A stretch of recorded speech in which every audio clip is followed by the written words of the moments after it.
Today, we have with us three participants in this program. The author of the book, Economic Revolution of the Century, Dr. Niaz Ahmed Khan, and Dr. Muhammad Ziad Qadiri, and Dr. Ali Galaid.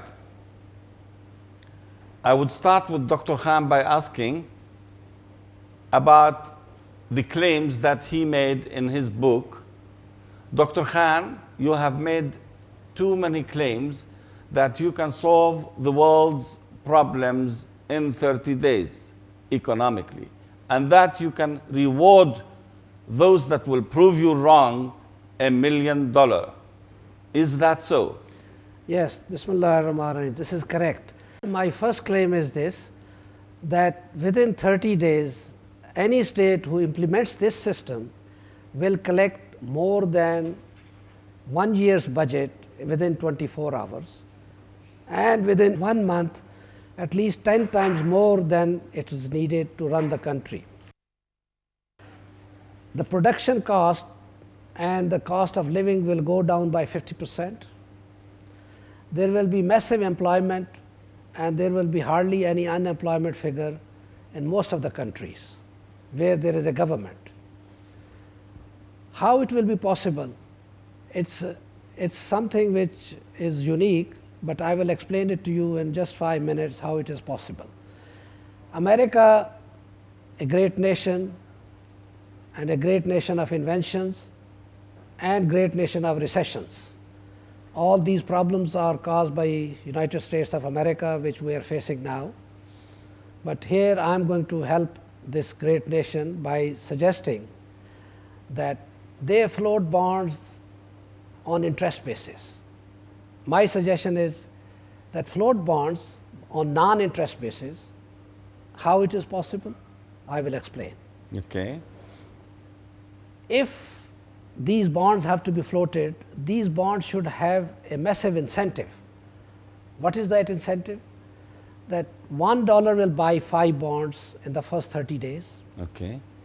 In the second 30 days, it will be 4, rate will be 4. In the So third, it will be higher in the first month, incentives at the beginning. in the beginning. Okay.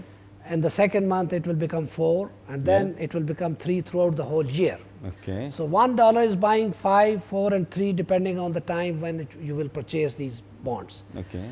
These bonds are different from the bonds which the governments, all other governments are doing it. These bonds are called coupons. Coupons makes some sort of difference in this. That means some sort of concession. Okay. These bonds will replace government currency in all the government sectors. That means that you pay through these bonds, not through dollars. Your supposing bill is $100. Replace meaning Whole currency, as an alternative. An alternative currency or a supporting currency. Okay. So you have $100 bill, you pay it by 200 coupons. Okay. The 200 coupons, what was the rate of your purchase? If it was 5, so you are paying only $40. Okay. You are not paying more than, so you get 60% discount. This is one option government gives. Second option government gives, that if you purchase it early in the year, early in the month, early in the days, you can get 100% back, same amount. So that means you have 100% profit on this. Depending on this situation, and also government gives that 10 million duty-free option if somebody can give the government $100,000. And this option will also keep on reducing as the time passes. Okay. My poor assumption is this, that if you think of 10% of the people of United States will jump on this, as soon as they hear that their bills will become 60% less, the government of United States can collect 2.5 trillion, their whole year budget, in just 24 hours. $2.5 trillion. Trillion dollar. Why? The reason That's is one annual budget. one annual budget. Why? Yes. Because I will never go and pay in dollars if I can see that this bond or coupons are going to help me in this way. Why should I wait for next day? I will go to the bank, buy these dollars, buy these coupons, and these coupons, when I buy, the money goes to the government account. Okay. Now, what are the, let's go back to the main subject. We will talk about the mutual benefit coupon system a little later. But what we wanted to know, the claims, once Yes. we have explained to our guests and to the viewers. So these coupons will be sold by 25 to 30 million people Okay. at a 10% commission, Okay. not on salary. And they will have a quota of $300,000 per month, or whole year quota, they can sell it in one go. Okay. So on that basis, these 25 million people will be employed without a single cost to the 25 million people. That's for the American economy. For American economy. Okay. We're talking about American Okay. economy. Okay. Now the thing is this, that if 25 million or 30 million people are unemployed, they are being used, they use the social security which the government gives them. This way there is no social security, they will earn their own money. Now this is another thing. Cost of living, as I said, will go down 50%, because if your cost of price of oil, if your cost of electricity, all those costs which the government is charging you through taxes are gone, and the government is only taking 40%, which is the cost price. The cost price government is always charging by 40%. Rest the government is forgiving you. So the government gets upfront so much of money that the production cost comes down. So you mean to say that the government doesn't need to actually borrow money from any international monetary banking or funds, and that they can, from the people, generate such amounts of money that could reach to 10 times their budgets? This is true, because why I will buy, why I will not buy a bond, because there is a 10 million draw every month, every day from these bonds. There could be my good luck, I can get some price. Then there is a 10 million duty free option. Then I am a businessman. Okay. I can think that tomorrow the rate will be better in my favor. All So right. what I will do, I will keep it with me, and next month I can sell it at 4. Same thing, I can generate a lot of profit in this. Now, what about the people who cannot afford 100,000? In this way, there is a loophole through which poor man can also get the rate of 5. How? An investor knows that these people who are 25 million people, they are getting 10% commission. So he says, I will go to them and ask them, I will buy your whole year budget, give me 5%. So if he gives 5 or 6, whoever gives more commission, the investor goes to him and buys his those, he just invests 100,000, that's all. And he comes home with 500,000 coupons and starts selling it. I am also selling it for $1 I am selling 5. I am not 100,000 asking. By the evening he has sold everything, and he keeps on repeating as long as the demand lasts. So now see, this is a second floodgate of money which has opened up. First gate of floodgate was 10 to 15% will jump in to do that. Now almost more than 60% of the population will go beg, borrow or steal. Okay. is another way they say that everybody wants to collect the money and go and buy these coupons. Okay, Dr. Khan, Yes. are we finished with the claims, or There is one claim more. Yes. Now we have given the budget to the government, so they don't need taxes. Okay. We have reduced the expenses of everybody because of the cost of living has gone down. We have created massive employment. So these are the things which I told you about it, and there is a massive opportunity for duty free and industry. These are the 5 claims which I made. Now I will ask you and the Okay. panelists to ask me any question they want. Actually, we can ask you, but I wanted to ask Dr. Ali here. You have been in the right places in Somalia, minister, prime minister, high offices. MashaAllah, you've been in very many good places. Do you think such mutual benefit coupon systems could work? Will it help businesses? Of course, I think you need to also share these views with Dr. Khan.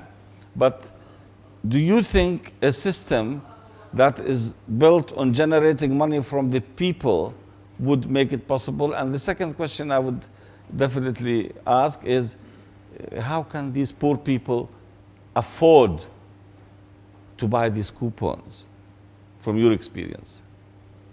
At the outset, I'd really like to congratulate Dr. Khan for thinking through these very interesting and novel ideas and coming up with this model. God knows that the whole world is in deep crisis, economic crisis, and we need new ways of tackling the problem. Okay. I think he has done a very good job, and it needs to be thought through and examined and see whether this really will work. Before I make one general comment on it, let me just respond to your question. Okay. I think the economy is not divorced from the issue of governance.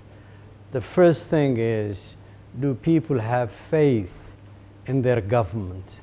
Is this a legitimate, trustworthy government? Okay. Do you trust this government with your resources?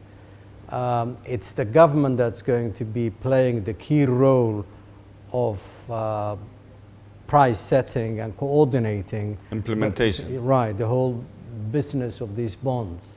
Okay. At the moment, or at least in most countries, it's institutions like banks, whether they're public or private, that deal with these issues. It's thousands of producers, thousands of service providers, and it's through the market system that these decisions are made.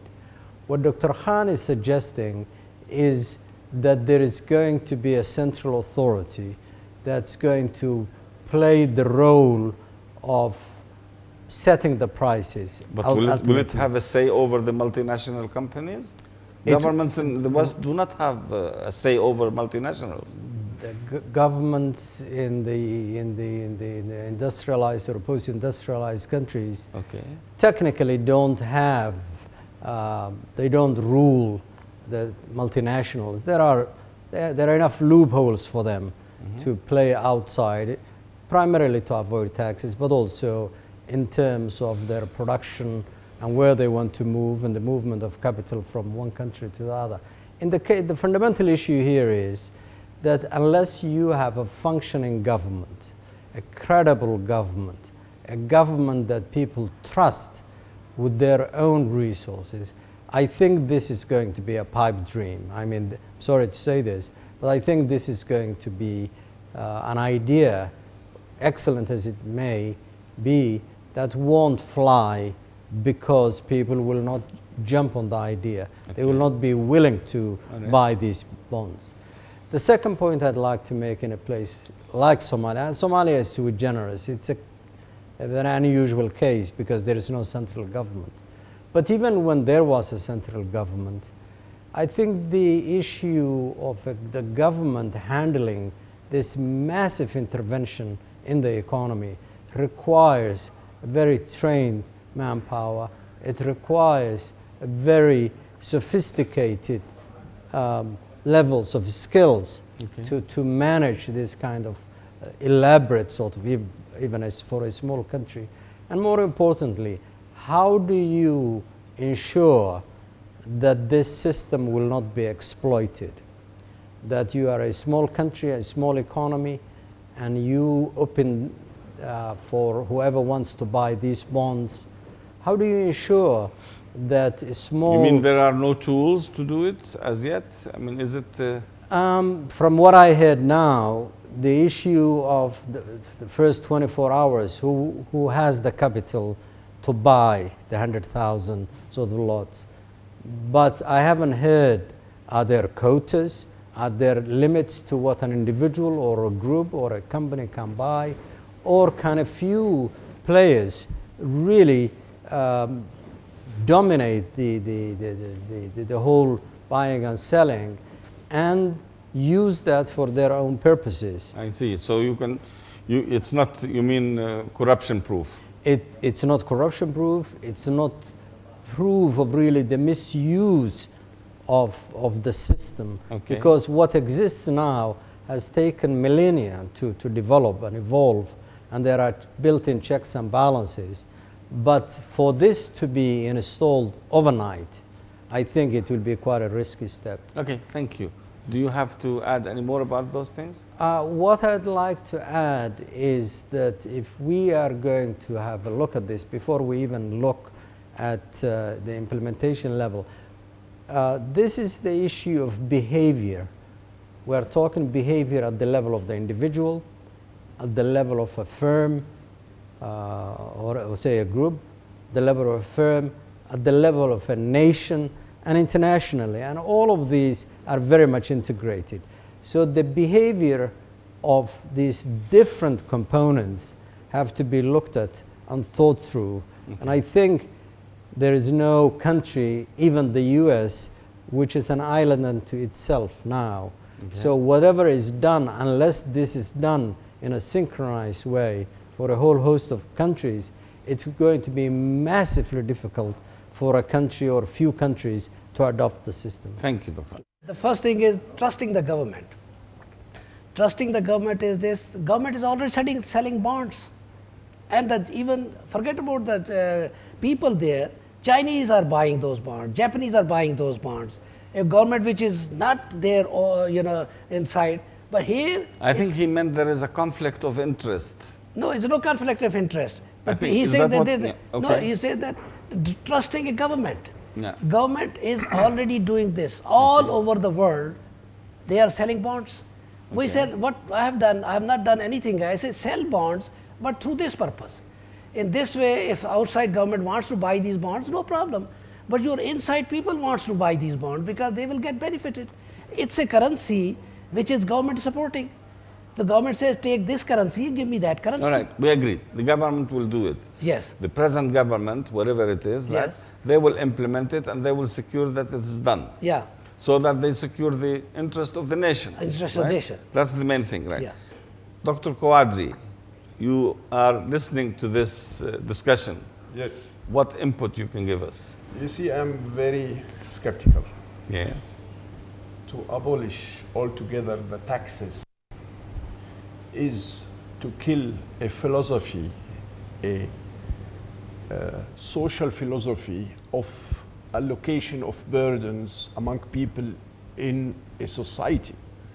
When we are taking taxes, we have an idea.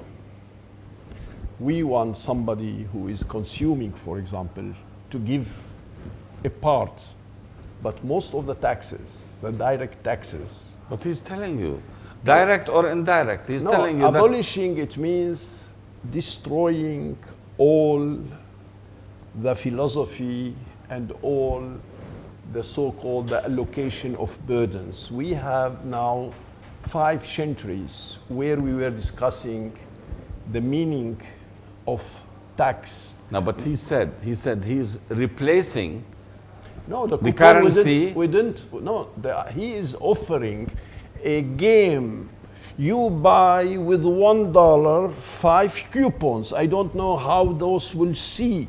If somebody who will show you the 5 coupons, whether they will give you vegetables for it or nothing. No. Okay, The coupons, Okay. he also killing the idea of the money. Okay. He is making a surrogate, which is a replacement of the money by the coupons. This is very, very dangerous. So are we going backwards? Yes. We're going backwards. 200 years. So, I mean, you don't think this is an alternative? I mean, I asked him, is this an alternative currency? Yeah, because he is not abolishing the currency. The people who are having in their pockets 10% of the great national product, they are asked to go to the government, get for $1 5 coupons, next month 4 coupons, and then to make a trade with those coupons. All right, so this is, first of all, this is an incentive that he's offering. This is a destruction of the whole economy. We cannot afford one day, if we have in any place a budget, we need every day the revenue from all taxes to maintain. Thank you very much. Dr. Khan, what he's saying, just let me put the question right. Yes. Right? He's saying that you are destroying the economy. Taxes. No. He's saying that by eliminating taxes, by abolishing interests, by making this system, that's what he's saying about the system. He's not taking one item. Yeah. He's saying you are destroying a long history Yeah. with this current economic Yeah. situation in the world. Now, Yeah. what is this? Did you mean at any stage that these coupons are in some way an alternative currency to the dollar or to the whatever dinar or whatever it is?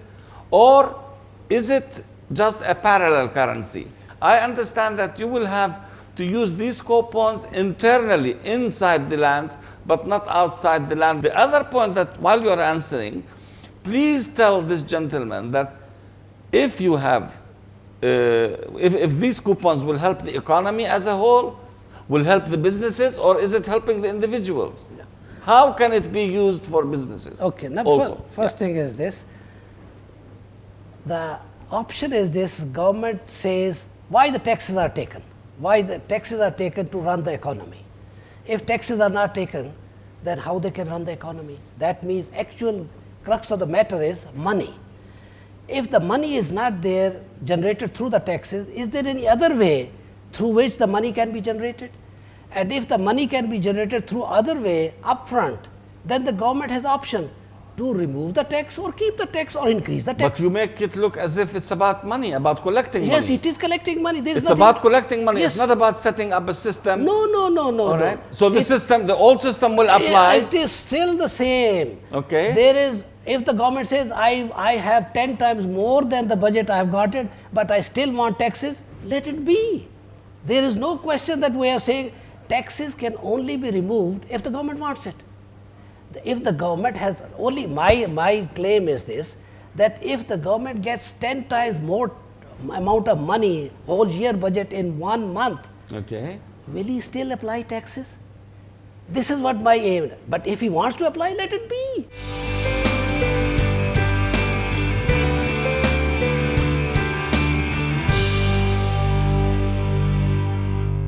I do pay taxes over in the UK, yes. Yes, very much. Yeah, South Africa, I think I was paying up to about 43% tax. Absolutely. You have to pay taxes to help the country. The money gets spent on infrastructure. Well, the money because absolutely, Australia, United States of America, all of those countries, the UK, they pay money to the developing country. Yeah, India is a heavily taxed country. They're pretty high. I mean, as compared to Dubai, if you earn there, the majority chunk of your salary goes to the government. If you buy any car, you have a value-add tax added to it. It's almost double the price as here. So it's, I don't know the numbers. I mean, I'll have to go back and check, but it's a good percentage. Yes. Why? Because it contributes to society and it contributes to an economy. Well, because then how does a country build infrastructure and community health programs and hospitals and education? Where does a country derive income from? But before that, I worked in the United Nations for 5 years, and I didn't pay tax. So, there are debates about that. In terms of who's going to pay for the public services if there's no taxes. How are the funds going to be managed? And that's the justification. I mean, whether that's the right way of doing it is another debate. High taxes are a problem. I do mind paying that if you're not getting anything in return for that. Taxes should pay for things like schooling, medical, and certainly in South Africa that's not the case. The medical system is a mess, I believe. Certainly the government medical system. The private medical is still okay, but that's extremely expensive. Schooling is, well, one of these days they'll find out what the curriculum is going to be. They haven't even decided on that as far as I know. So, yeah, the taxes are, I think, over the top.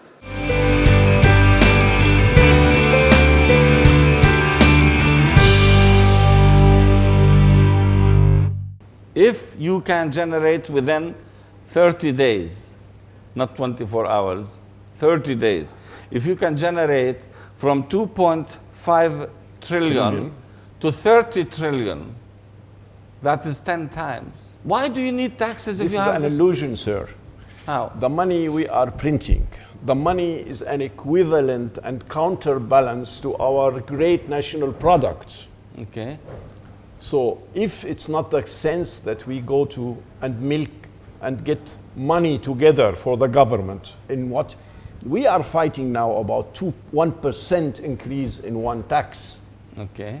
Let alone now to say the government made a trick and it got assembled together 10 times the budget. So Dr. Khan has the magic stick to make it work. Okay, I will. Okay, no. Okay, The dollar will fall to one ruble. You know, Okay. now $1 is 30 ruble. If the government will collect 30 times the money, we have $1 is 1 ruble, and nobody in the world will take this green currency anymore. Okay, Dr. Khan. Number can one, you? I will ask him one question. Supposing he is a United States citizen. Okay. The government offers this, a dream. I'm not asking, offers a dream, take this, give me this dollar, I will give you this 5 coupons. You can use it on petrol station, anything, electricity, not supermarket, which he got it wrong. It is not the supermarket, it's private sector, no. We're talking about the government sector. Right. Anything the government sector is there, you give a coupons. You don't give dollars. This is what, and your benefit is this, that you get this, all these things cheaply because there is no tax. Actual cost money government is getting, 40% government is So getting. what would these coupons cost? Coupons are the 40% non-tax, without No, tax. what is the cost of, I mean, first of all, you need to determine Cost in your of the system. coupon is, so look, if $1 guys is 20 cent. Okay. 20 cent is the cost of the production what the government is doing. All right. So the 20 cents are being given all the time to the customer. Customer is paying 20 cents instead of $1. 80 cents are taxes. 80 cents are all these taxes. If you accumulate, these are taxes. So government says, don't give me tax. If you give me this, if I ask him this question, if government says this, that you this, and you will get these all things cheaper, you have industry, you can import anything 10 million duty free. Because you see, you are not talking about the color, the it's denomination same. No, nothing. Of the currencies. You are No. not talking about the cost of No. these currencies. The problem is he is supposing that the government of the United States is having petrol station, and whenever somebody is having coupon, he can fill. This is also a misconception, sir. The government of the United States of America is not having but participation in some industries. They don't have filling station. Those coupons remind me of the so-called CIS introduction of their new currencies. They started in the former Soviet Union, in the socialist Commonwealth countries, yes. of Okay. independent states. Romania, for example. They started with 1 to the dollar, and Okay. after 1 month approximately, they ended by 1 to 50. To the dollar. Because we have, in the economy, we have laws. The currency must be rare. The currency must have, the people must have confidence. How in the world could we convince an But American? how can you have confidence while governments are just printing Printing money? the money. Yeah. They're not solving the problem.